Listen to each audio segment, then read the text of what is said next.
बहुत भल भल जगह जाइए कि थे मालकानगिरी बायापड़ आसिक देखो गुमारू 15-20 किलोमीटर हम आसिक थे बुलिक जातु देखिए पूरा नेचुरल व्यूज पूरा माने माने एडवेंचर टाइप लगे। हाँ गोटे कथा खाली टी आपण जो भी आसवे टी सेफली आसवे बस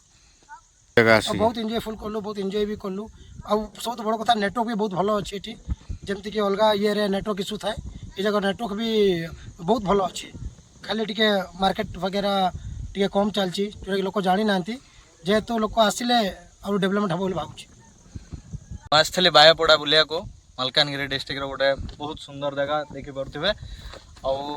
माने जानी नी जगह विषय आज आसिक देखिली बहुत खुशी लगला माने इंटरेस्टिंग जगहटा पूरा पहाड़ पर्वत होके अच्छी पुणी ये गोटे व्यू पॉइंट अच्छे आसतु मजा करके जातु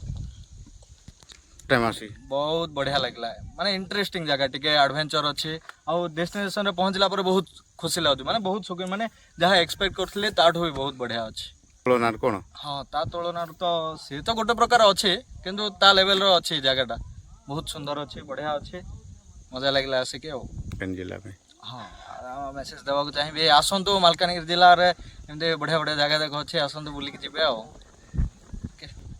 बायापड़ा मालकानगिरी डिस्ट्रिक्ट गुमा ब्लॉक रे गोटे जगहटा अच्छे गुमा ठारू पाखापाखि 14-15 किलोमीटर हम भीतर को टिके